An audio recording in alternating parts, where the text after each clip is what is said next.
Lorsque Seth fut monté sur le trône, et qu'il fut devenu le plus grand de tous les enfants d'Adam, il fit tous les ans le pèlerinage, rendit le monde florissant, et agit avec justice et équité.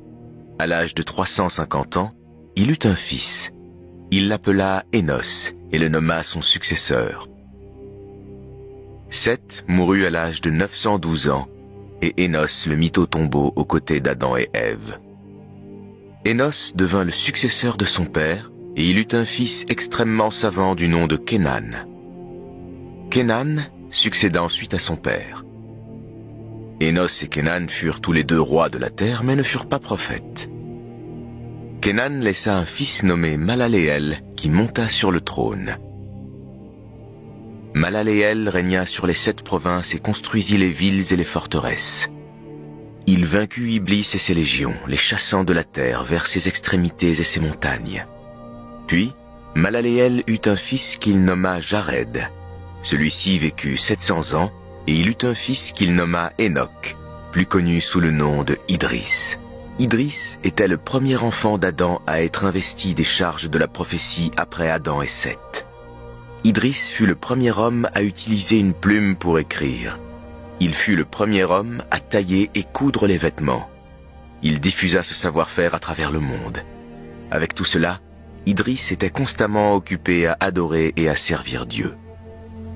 Idris avait pour ami un ange qui un jour lui fit visiter les cieux. L'ange de la mort eut pour ordre de prendre son âme quand il fut au 4e ciel. Dieu dit à son sujet: « C'était un véridique et un prophète, et nous l'élevâmes à un haut rang. » Idris eut un fils nommé Mathusalem.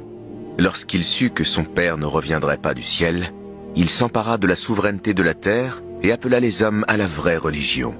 Il exerça la royauté pendant 900 ans. Il eut un fils qu'il nomma Lamech. Lamech vécut 702 ans et il mourut. Il laissa un fils nommé Noé. Entre Noé et Idris s'écoula des centaines d'années. Durant cette période, il ne parut aucun prophète. Il n'y eut que des rois terrestres qui possédèrent la souveraineté de la terre. Pendant tout ce temps, Iblis poursuivit son projet de corruption en poussant les hommes à l'idolâtrie. Il commença après la mort du plus âgé des fils d'Adam, qui se nommait Wad. C'était un homme vertueux et aimé de son peuple. Lorsqu'il mourut, les gens s'assemblèrent autour de son tombeau à Babel, tellement leur affliction était grande. Voyant cela, Iblis prit une forme humaine et se présenta à eux en leur disant: